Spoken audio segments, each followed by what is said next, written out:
All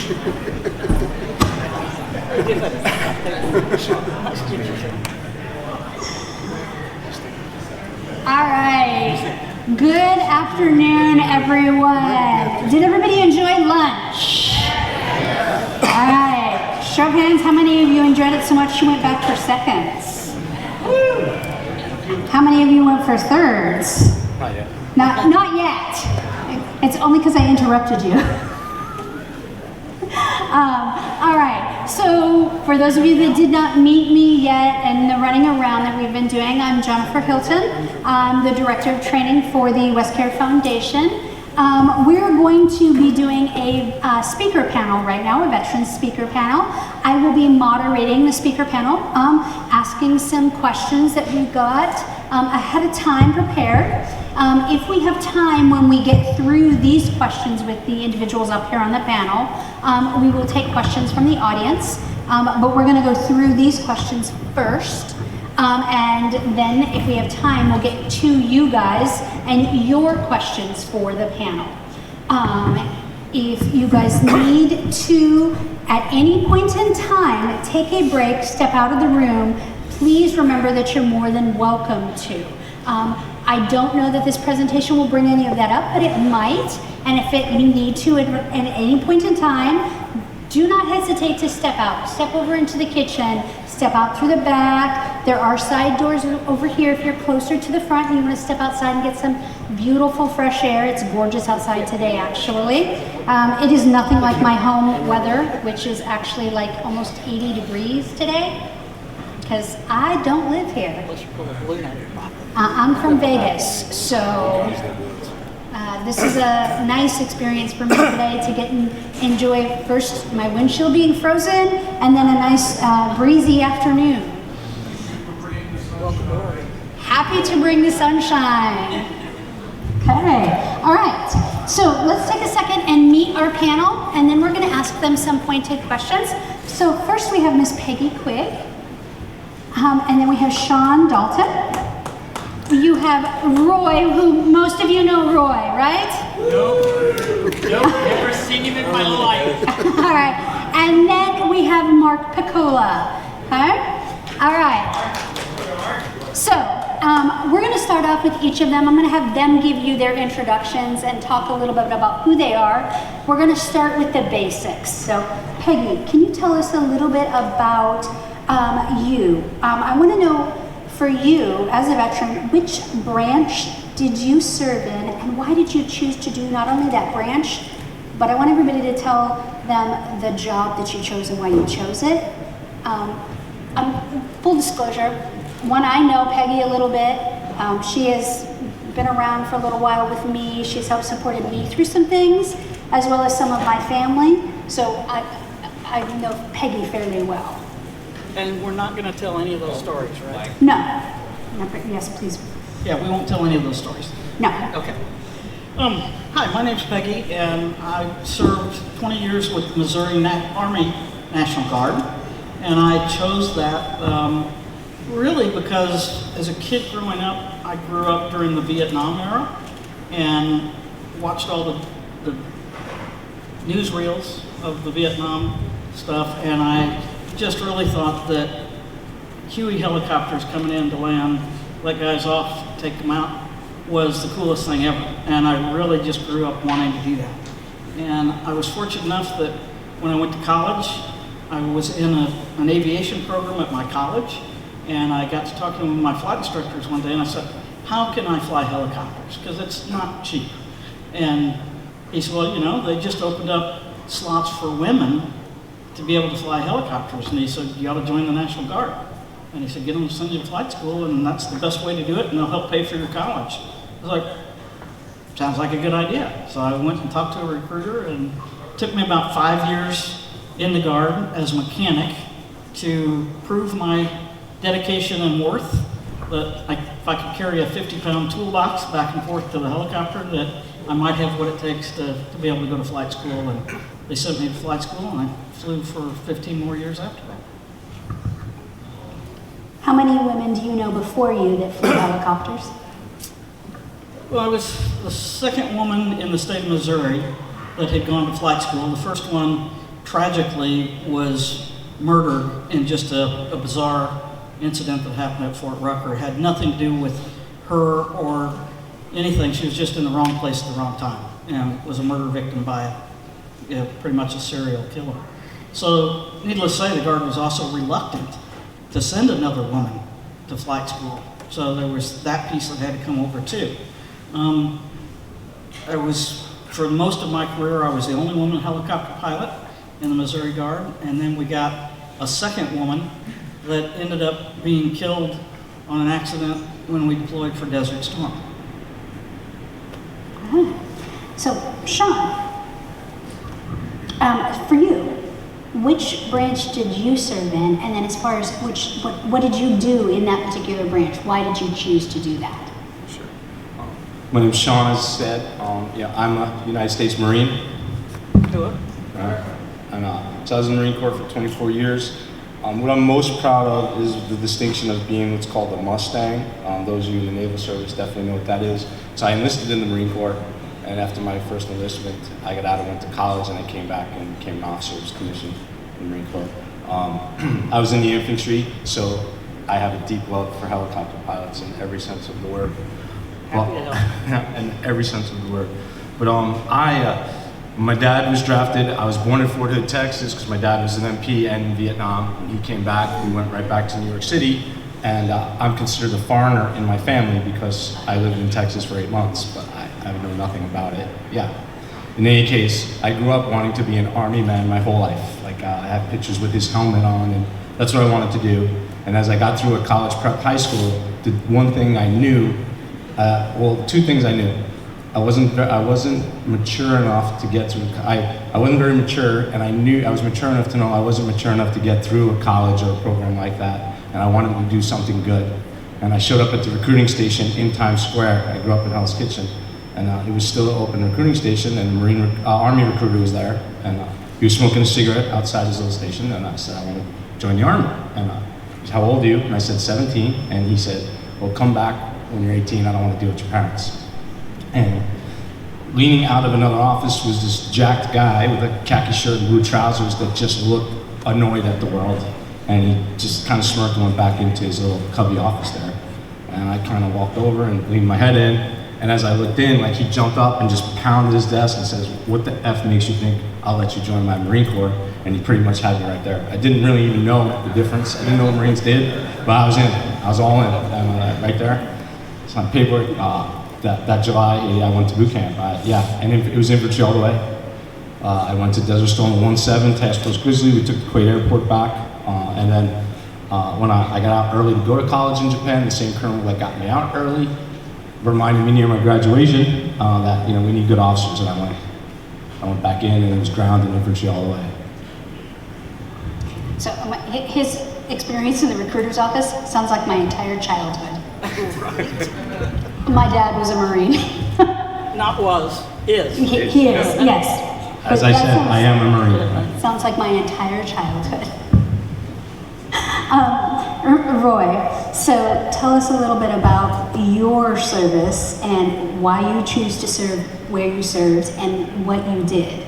And yours has a two-pronged, I believe.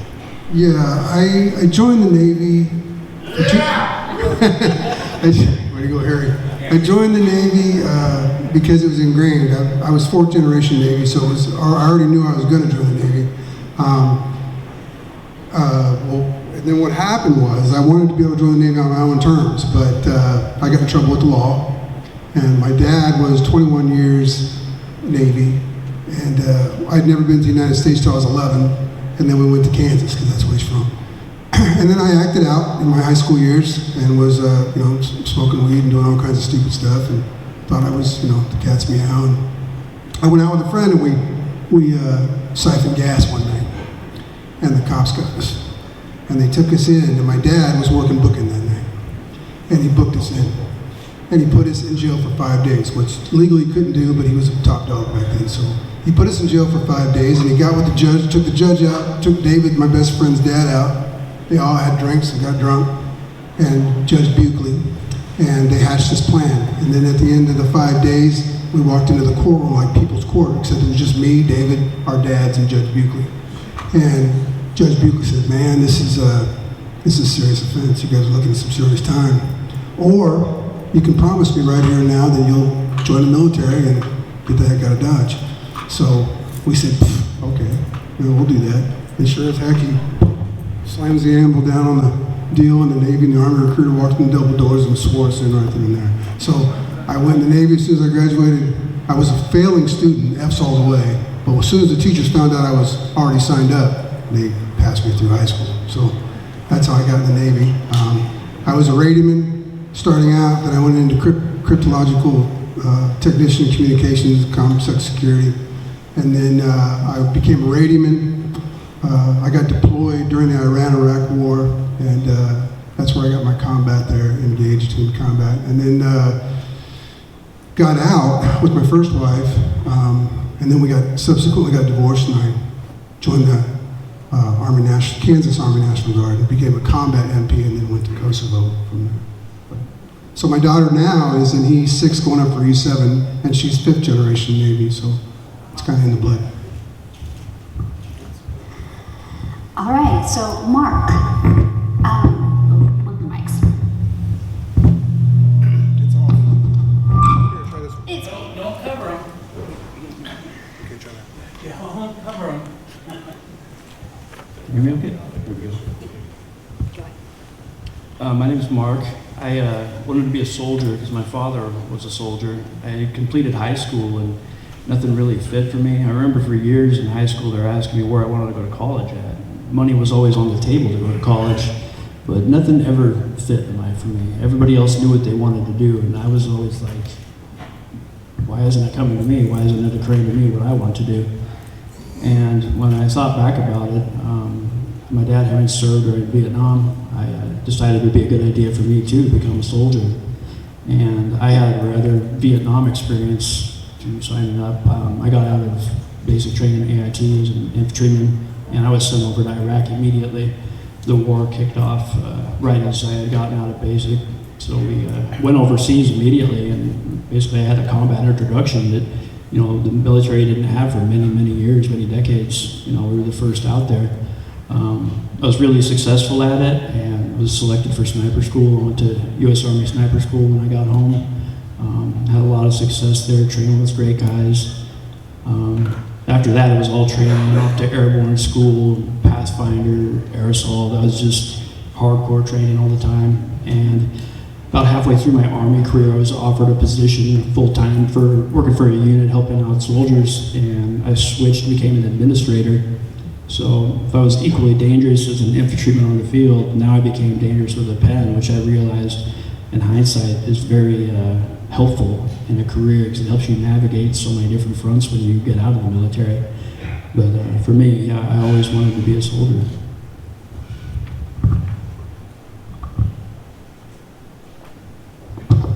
So I want to start with highlighting some of the differences. So you guys kind of heard a little about who they were and why they ended up doing what they did. But now I want to talk about some of the differences that you can see on stage. The first and most obvious is, Peggy, can you talk a little bit about how do you think your service differed from everybody else's on stage? It's funny because you sent those questions out to us, and I read the question, and I looked at everybody's background, and I said, well, we've got Army, we've got National Guard. I don't see any differences here. And it wasn't until last night that I was looking back through some of the other information and looking at the suicide statistics for women in the military, and I said, oh, I guess I'm a woman vet, and the only one on this stage that represents that. And for my experience, I don't see it as any different. I'm a soldier first. It doesn't matter what sex I am. I was asked to do the same mission, the same job. There's no difference. And I never felt like I was treated differently.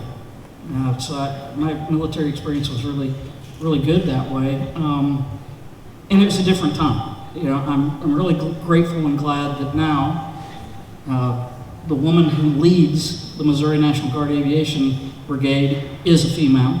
It's taken 25 years for that to happen, but that's a great thing. And women have changed, the attitudes towards women in the military have changed, but what hasn't changed is our ability to really work on the backside with women in our VA services yet. Making good progress. For you VA folks, no insults to you all, we've made a lot of progress, but it's taken us a while to get here. And when I saw those statistics, that still tells me that we're still not reaching out and connecting with women veterans in a way that we need to. And just a heads up, she saw some stats that I'm going to go over in a little bit with everybody that'll highlight some of the differences. Real quick before you pass it, did your service have a good or bad effect on your mental health in regards to the difference? I know you say that you didn't see it, but not only for you, but maybe for some of the other women that you saw serving. Well, based on what we heard this morning, if we get real, none of us come out of this experience normal. We're in denial to think that we do. But that doesn't mean that it defines us or controls us. You work through it and you figure it out. So I think it made me stronger in a lot of aspects.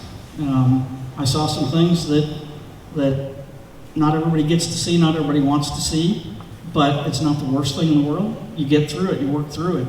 And I had a good group of brothers that really helped me go through those experiences. And I think that's what matters the most. That cohesion, team, when you can, talk about it, acknowledge it, get through it, that's good. Not everybody has that experience, and I think I was blessed to have one. So, Sean, as an officer, when you were serving as an officer, how do you think your experience there affected not only your view of yourself, but your view of the world? Because you talked about how when you first went in, you felt a little, immature maybe. And then as you went back in as an officer, how do you think doing that role and playing that role affected your views of not only yourself, but your view of the world with maybe some of the decisions you had to make? It's a good question. It's a really good question, and I spent some time to think about it because I hadn't really thought of things in those views before. But I will tell you, the day that I graduated infantry officer course in the Marine Corps was the first time in my whole life that I knew I was exactly where I was supposed to be at that very moment. It was, besides the birth of my child, which was after, it was the very best day of my life. I never felt more where I belonged. And maybe having time as an enlisted Marine before that helped me, but it was an amazing feeling, and I thought, wow. And Marine Corps officers, the Marine Corps infantry officers, it's called the gun club. The schoolhouse, unless you're training to be an infantry officer, unless you've been to infantry officer course, or you have the infantry MLS during the Marine Corps, you're not allowed in the building. It's a special place. It's pretty, it was special to be there. And as I progressed in my career, the joke amongst the people I work with is I think everyone reacts differently to thank you for your service. I'm not a fan of it, and I do make a little bit of a joke about it. But I took the thought of my view of the world and these decisions that I had to make. I had multiple deployments, and I made multiple decisions, and there's 14 Marines that are no longer here, from my decisions.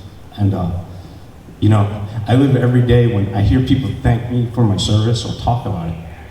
I have a deep hole, I think that stuff over and over again.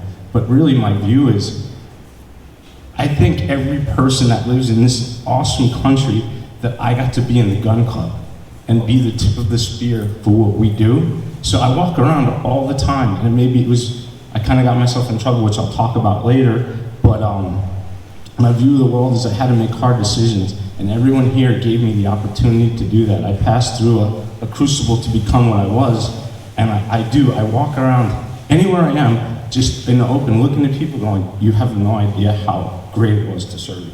I don't want to be thanked. I want to thank everyone for being their best person.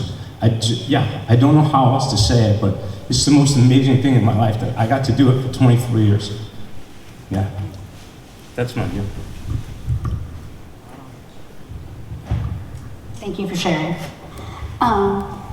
Roy, when you look at your service in two different branches and in two different jobs, how do you think it affected those around you and your loved ones, that your loved ones, your family, your friends? How do you think it not only affected you, but those around you? Well, well, that's a good question. I would say in every veteran that's ever deployed, in reference to coming to family, is time away. You know, you get deployed for 6 to 9 months, you don't see your family. You know, you're gone, you're away. There may be weeks and months that you may never even speak, you know, or longer that you'll speak to your children or your wives or your loved ones. And that's really, really hard, not only on them, but you as well, particularly when you're involved in something that you may not be able to conversate with them about, you know, even when you get back. You know, sometimes there's just things, not only things that the government tells you not to talk about, but because of the stuff that you're going through or the stuff that you've seen or had to deal with, you can't pass that along to them. And as a husband or a significant other or a father, you don't want to communicate that with your family because you don't want them to have to go through that. It's enough that they know what you went through, but the hardest part, I think, for family and stuff like that is what you're going through and what you've gone through in the time away.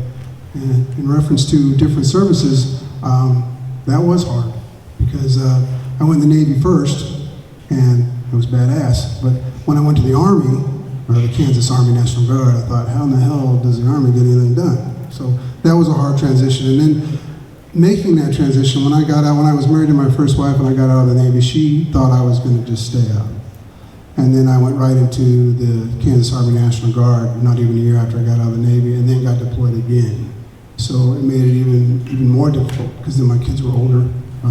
They were still young, but my second one I don't think was born yet. But anyway, it was harder all around. So the family is big, and that's the difficult part of being in the service. And then the transition for me going from one to the other, not so much that, putting on a different uniform because we were all still brother in arms. It was just making that adjustment and then getting deployed again. So, and having to deal with that with your family because they don't want you to go.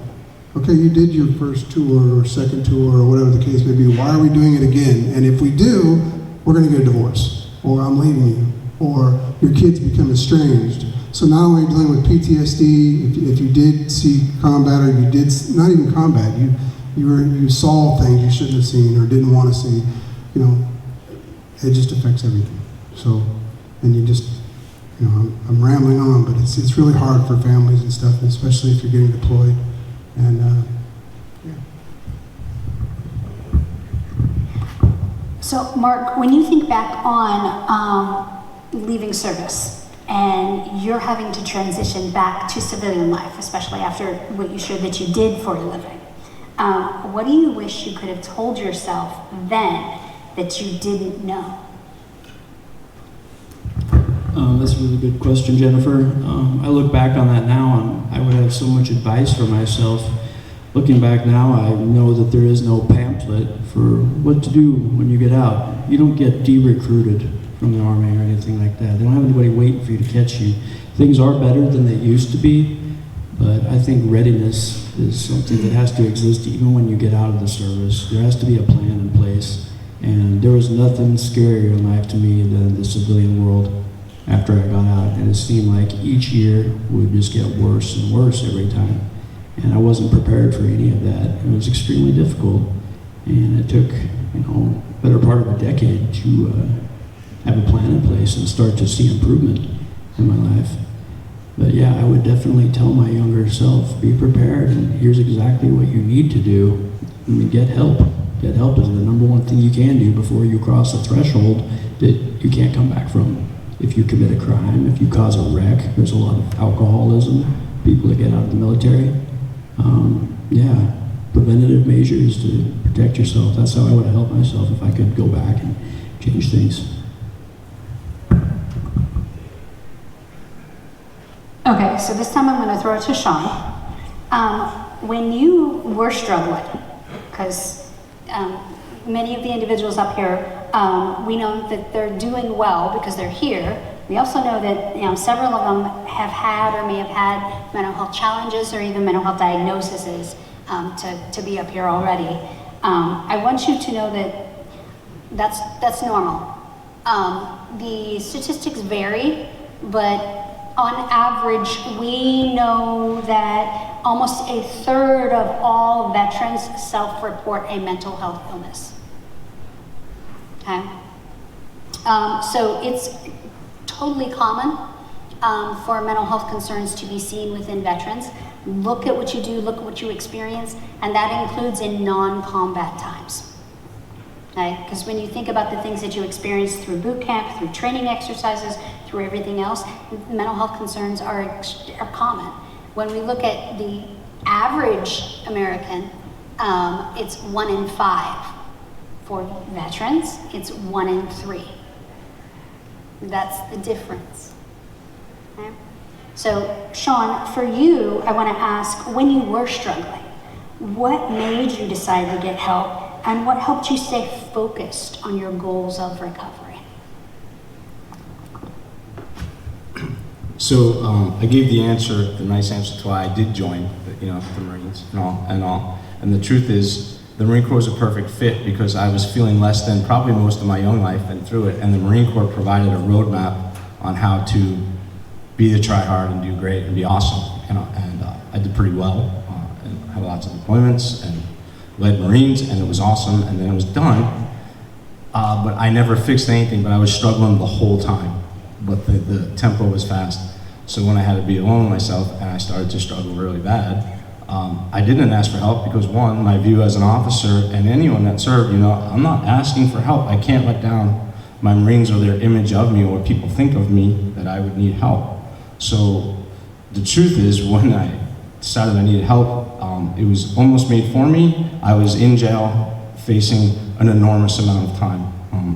It started with about 18 state and federal charges for various things, and it was pretty extensive and pretty serious. And I had never been to a VA, I never asked for help, I never told anyone I needed help. My wife, who was divorcing me at the time, she didn't give up and she tried to reach out to the VA, and someone found, because she went crazy, a Veterans Justice Outreach officer found out I was in this Salem County jail and showed up and said, "Sean, will you take help?" And the truth of the matter is, the jig was up. It was obvious I had a big problem, and I was like, yes, I will take help, and I was very lucky. But the truth, Jennifer, is I wasn't going for the help until it became so desperate that I was in green pajamas, and there was no other option. And so, fortunately, last October, I had my 23rd wedding anniversary with my wife. And so, one of the things, so my big regret is I didn't trust the people that loved me enough to take the broken me, and I tried to hide it, and I obviously didn't do a very good job. Fortunately, at Steps where I work, and I was a client, they allowed me the room and made me trust them enough to be honest with the help. What made me stay focused was their support the whole time.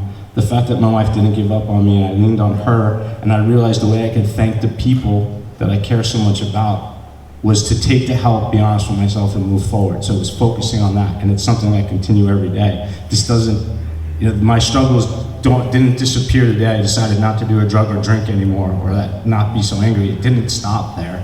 I have to work on it and focus on it every day and be the best person I can. So I apply the discipline I learned as a Marine in a much healthier fashion now. And it's kind of like sitting here helps me be focused. Don't know. If that was a rambling answer, I apologize. No, not at all. It's actually something that made me want to point something out, is that specialty courts, especially like Veterans Justice Courts, are an extremely valuable avenue for folks getting help and getting into treatment. Because as we know and we've heard numerous times throughout the day, y'all don't ask for help. You go when you're told. You follow orders. And sometimes it takes a judge or someone else to tell you you have to. And that's a great way to get into treatment. So, and note to that was with the help of the people that were there for me at Steps, and I did go to a Veterans Treatment Court, and I completed it last February, so over a year ago, but with their help, I am not facing rules of years, and I get to be a productive member and do things like that, but it saved my life. Yeah. Great, thank you. I really appreciate that. Congratulations on the 23 years, and I'm sorry for your wife for having to put up with you for probably another 23 more. Yeah. probably. Yeah. All right, let's go to Roy next. So Roy, just as you began to see that helping others was a path for you, because obviously we said, you know, each person up here for a reason. How did you know that you needed to get help yourself? What made you see when you needed to reach out? What made you realize you needed to reach out? Well, this isn't something I ever talk about, so this will be a new experience for me other than counseling at the VA. What led me to realize I needed help was I tried to commit suicide.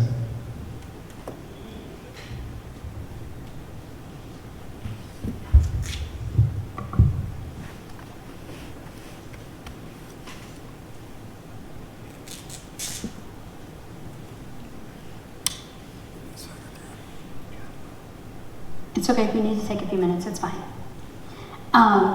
Sometimes we know that when we have attempts, those are our cries for help because we see no other way out. We have no other option.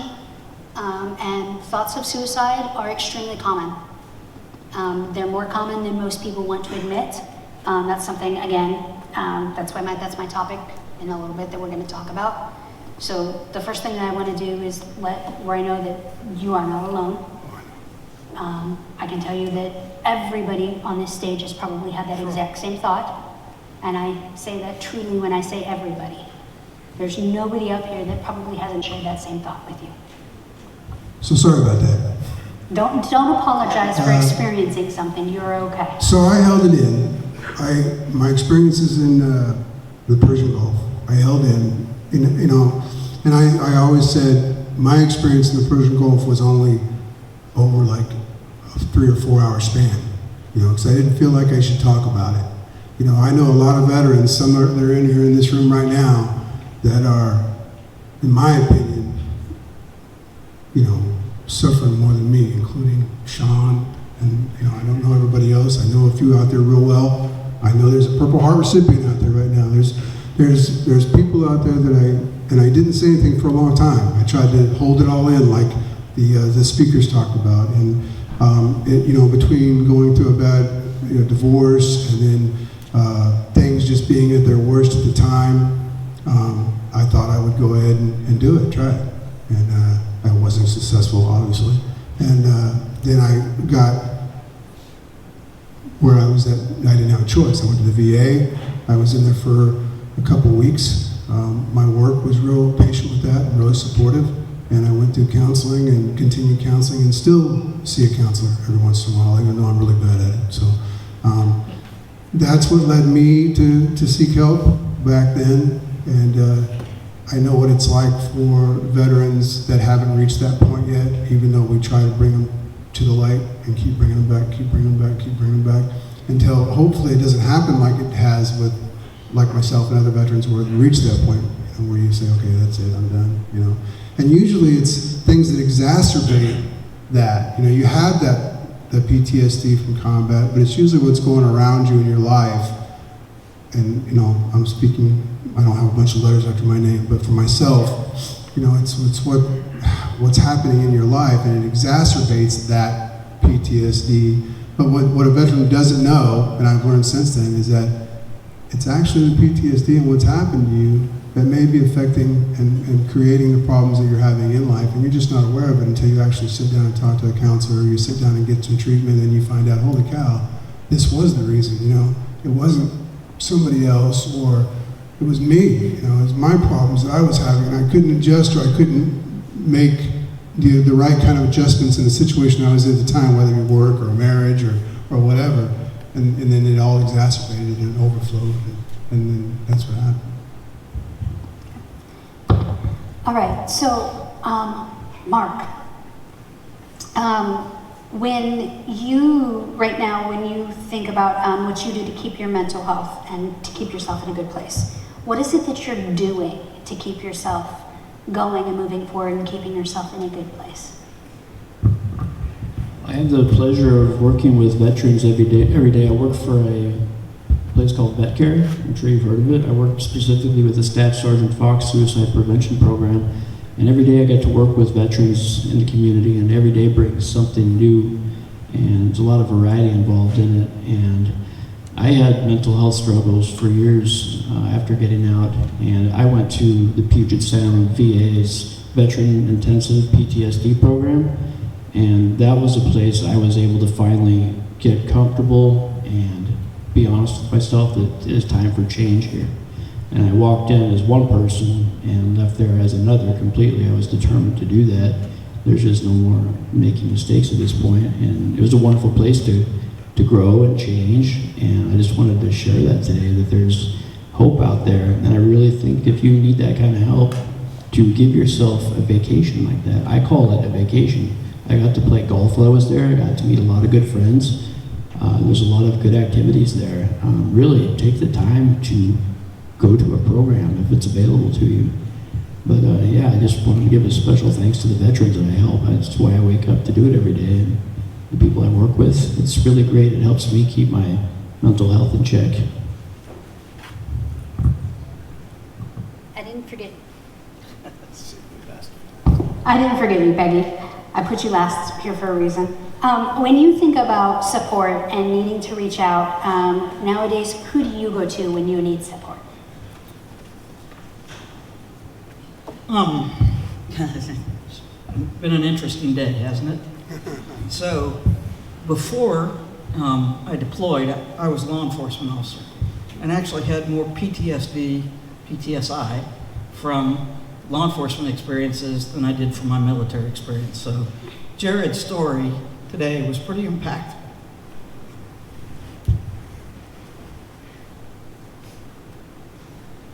But I think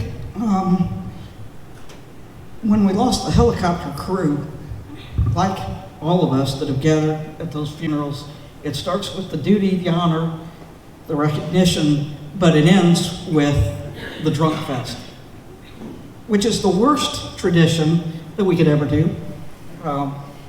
And that night I sat there and I had, I was a DARE instructor at a local elementary school when I got deployed.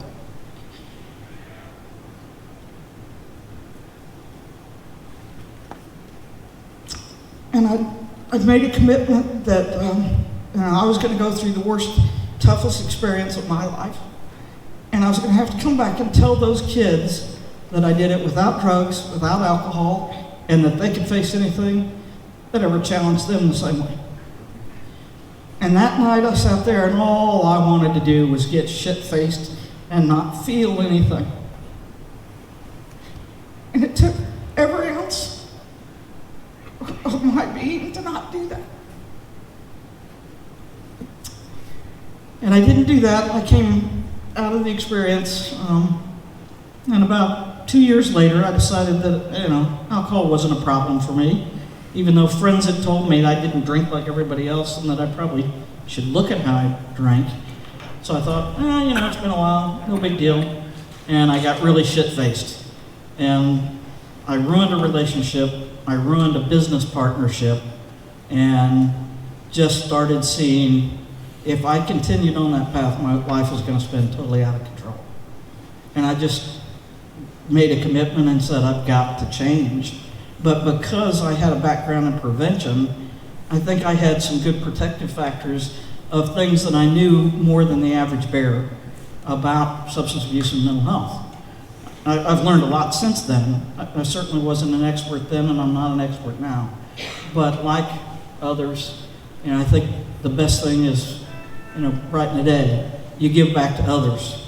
You help yourself by helping others, by trying to make it better, by doing some introspective, look at yourself, constant assessments and evaluations, holding yourself accountable, questioning what you're doing, what you're not doing, and seeking help from people that are close to you, that know you. And it's not that you always have to tell your story or that you have to go back to those experiences, but just find the support that you need. That somebody, and that's what Jared or somebody said today, it's finding people that care about you, that see you for who you are. They don't care about the baggage that you have or what got you to that point. They don't need to hear all of that. They see you for who they are, for who you are. They love you. They pick you up when you fall down. They dust you off. They throw you back in the game. And that's what keeps all of us moving forward, is to find people like that. Whether we do that for a job, whether we do it for volunteer work, but giving back, helping back helps the helper as much as it helps somebody else. Fabulous. So I've got one last question that I'll ask each of you to answer. When you think about individuals, everybody out there that's working with individuals that served, what is one thing that you think that maybe they don't understand about service that you really wish they did? And not just about veterans, but maybe about the family members that work with them, or the active duty. What is something that you think that they don't understand that you really want them to understand? What's one message you think that folks that are working with individuals that served or are serving need to know? So you can take turns, whoever wants to start first on this one. Go ahead, Sean. An important thing for me would be, those of you that have served or have family members would understand, is we're no different than the roofer or a plumber or a person that hasn't been in the military. You're a human being with the same insecurities, the same concerns. I describe it as heroic to me is a person that works 3 jobs to take care of their family sometimes, and like the word hero is thrown around too much, I think. I just think, look at the person as the whole human.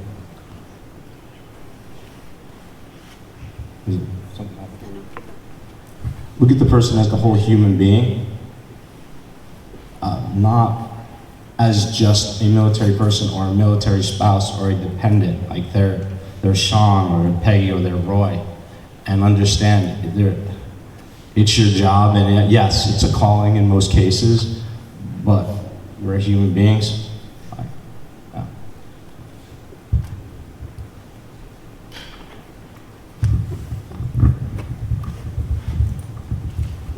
If I understand the question correctly, for those of you that are out there working with veterans, and maybe you're not a veteran or haven't been a veteran, what I've experienced is typically when you run into a veteran, what happened to them was in the past, and they're in some kind of, some of them may have not sought help yet, and they're in cover-up mode. They're in, like the first speaker, Jared had spoke about, they kept it down, they filed it, threw it in a drawer.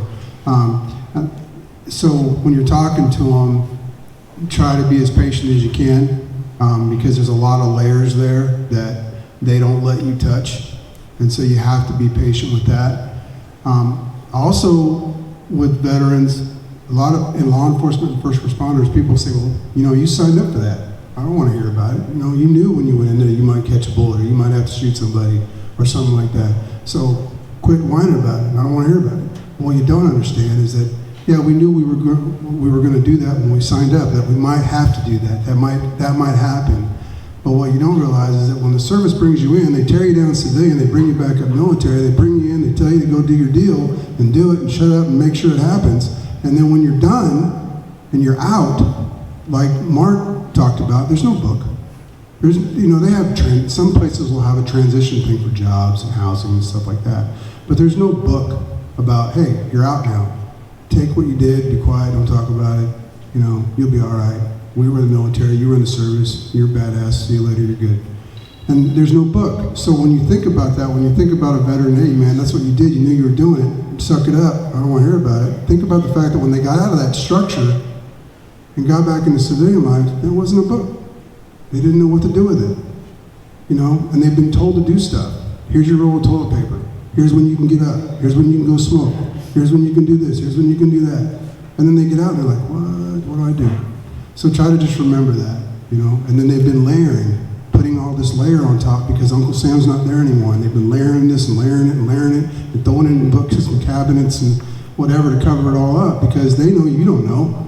And when you say thank you for your service, I think that's a little bit of part of that. So I would say if you're dealing with veterans and you're not a veteran and you're having a hard time understanding, try to think about that.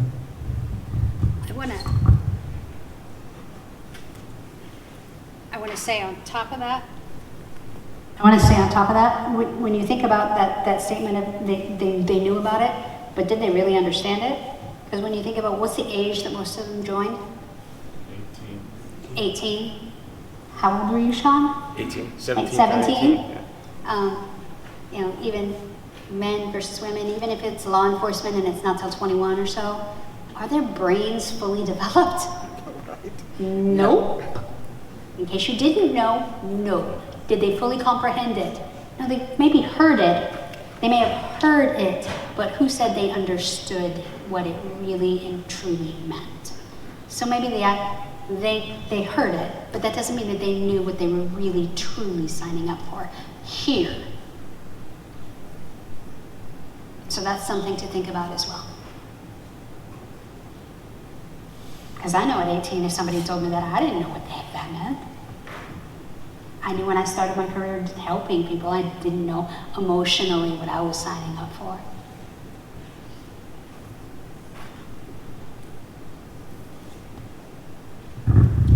I was going to say, if you want to help somebody that's going through something, have patience with them.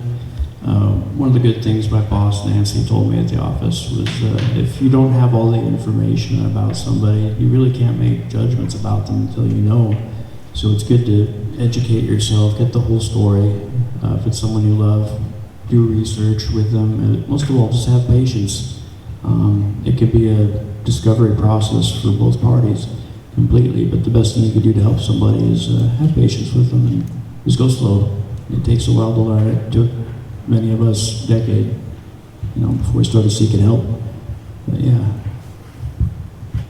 Okay, Peggy, anything? All right.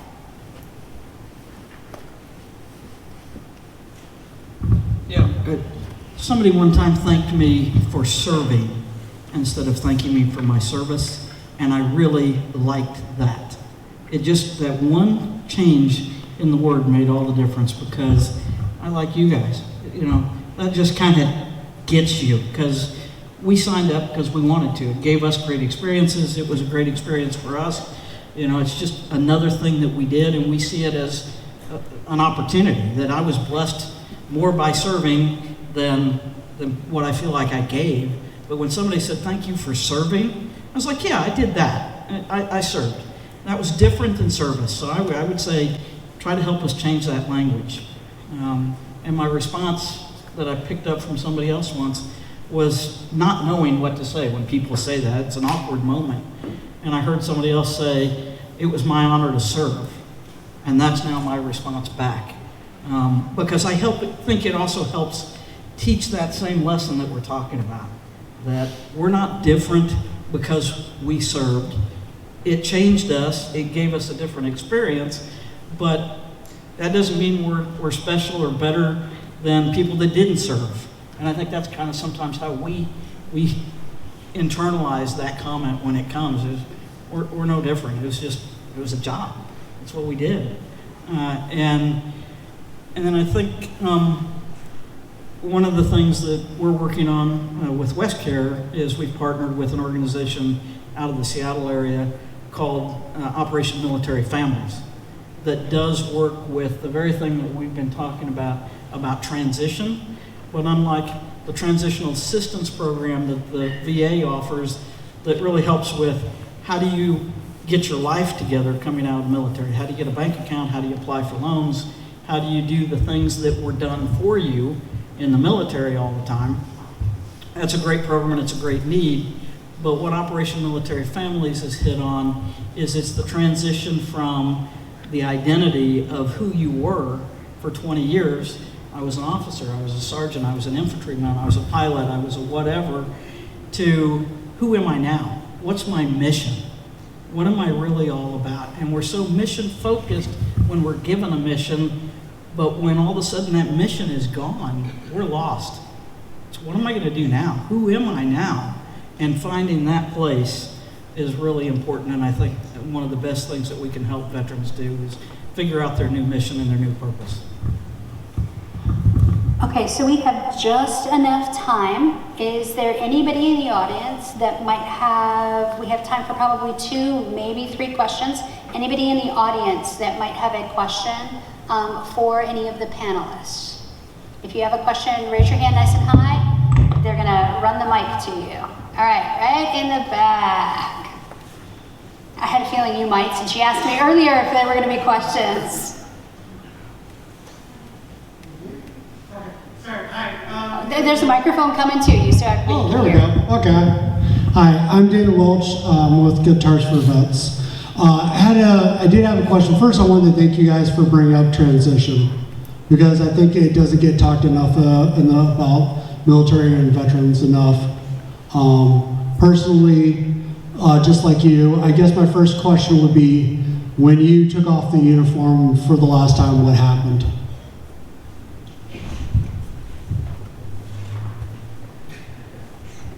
So the last time I took off my uniform was my change of command, and I walked off Camp Lejeune. My wife and daughter were in New York and couldn't be there, and I had already packed up my house, and I was at the Radisson Inn in Jacksonville, North Carolina. And I haven't said this before, but I walked into the room and just cried. I have to tell you, as an officer, like, you don't really have that transition week. I mean, I just walked away from everything, you know, and my wife and daughter were gonna head to Park City, Utah. I was going there, and I got there to this amazing life, and I immediately signed up with Triple Canopy and went to Afghanistan for 9 months. That's what I did. I chased it.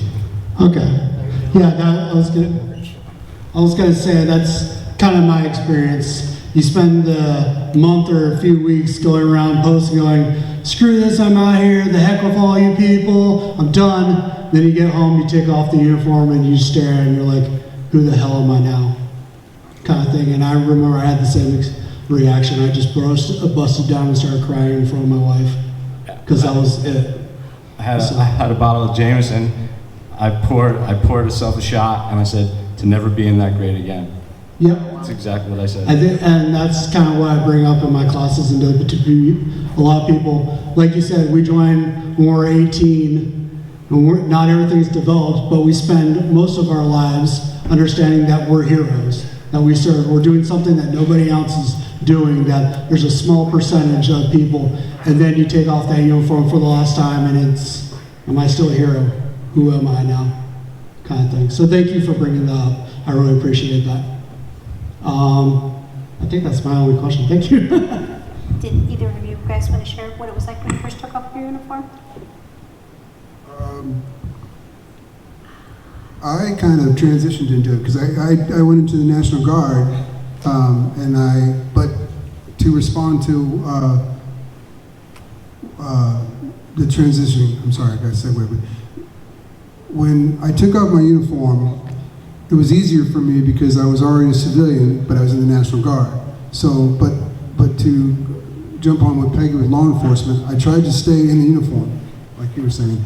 I went into corrections, I went into law enforcement, county corrections, state corrections, female state corrections. I tried to stay in the uniform. I was a mailman, whatever I could do to stay in the uniform.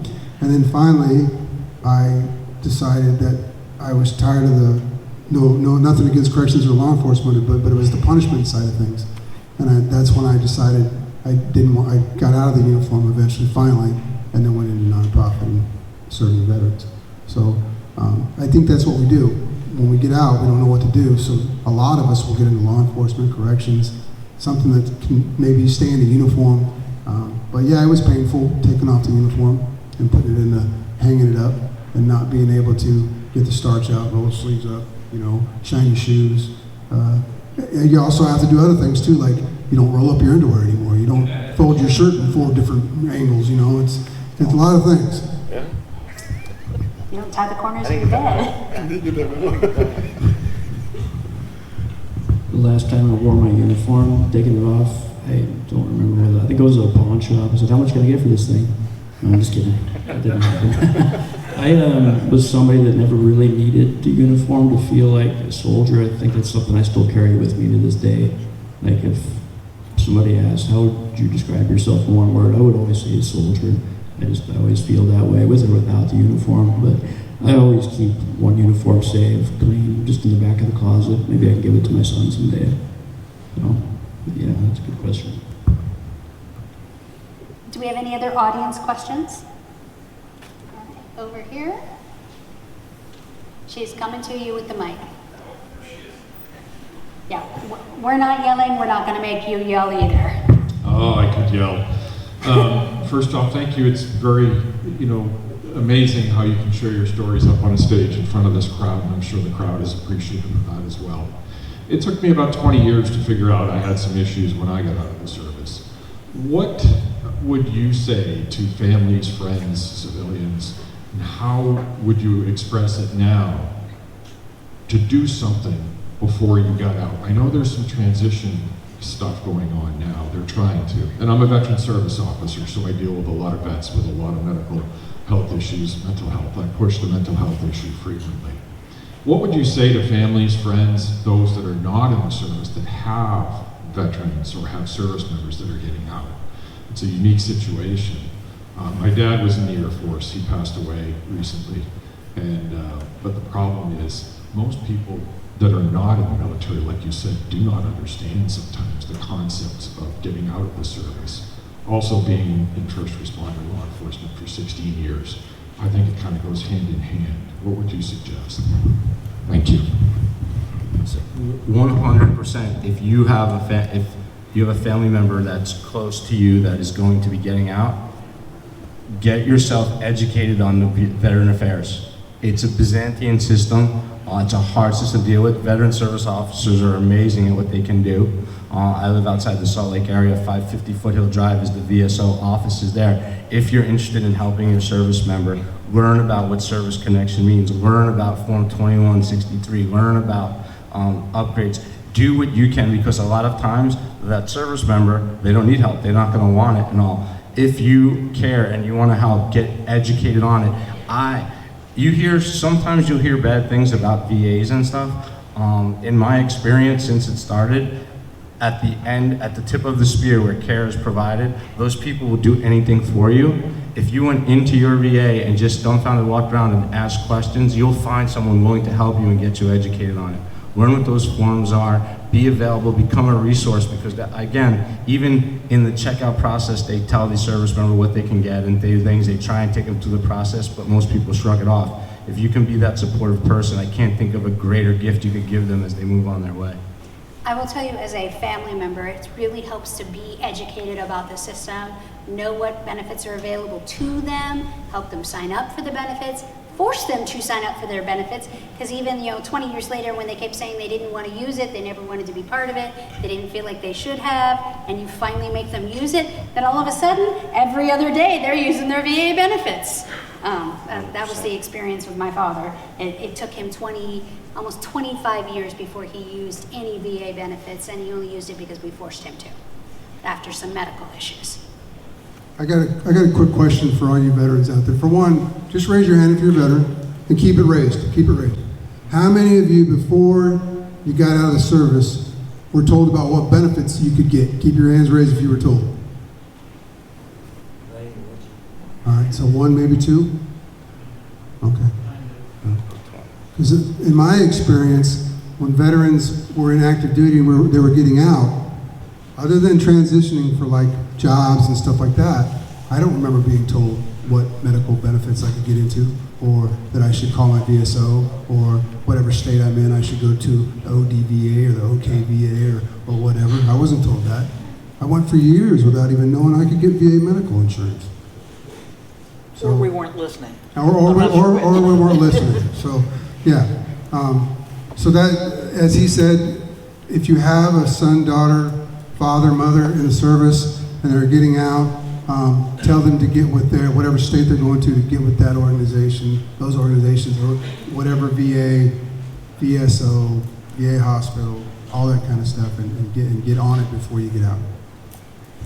All right, I want to take a moment, have everybody, thank you very much, panel. We really appreciate it. Oh, Peggy? Yeah, I just want to address that just a little bit differently. For those of you that are not veterans in the room, one of the things that I found is very helpful in the communication sphere is that non-military people are afraid to ask veterans about their service because it's like there's this taboo thing that you might open up the wound, you might ask a question wrong, you're asking the wrong question for somebody to talk about, did you kill people, was it horrible? That's not what you're asking.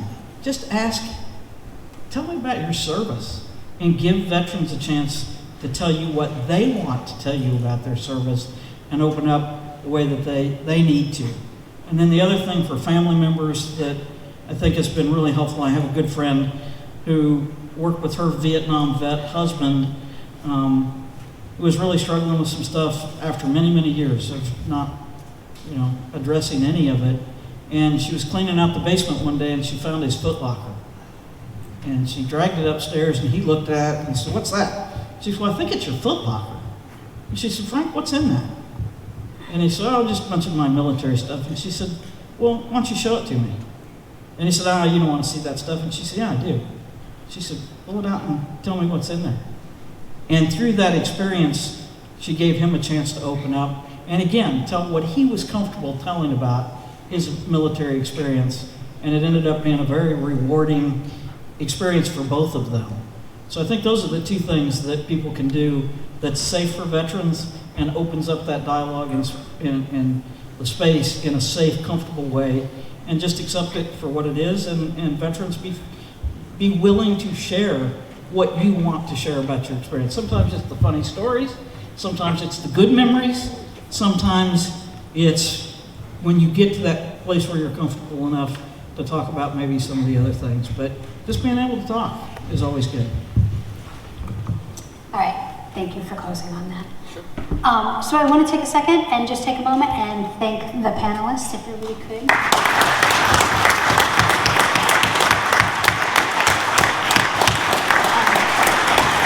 Yes, thank you. For some of them, this was their first time ever sharing, so their first time being on stage and sharing like this, so this was really appreciative. We appreciated you guys being vulnerable and open, and I have to tell you, you guys did a fabulous job. You really, really did. And for everybody else, we are going to take a few moments, take a break, and let you guys get some refreshments and lunch, and then we will come back and wrap up for the afternoon. So we will see you guys in a few minutes. Take about a 15-minute break. See you guys in just a bit. Thank you.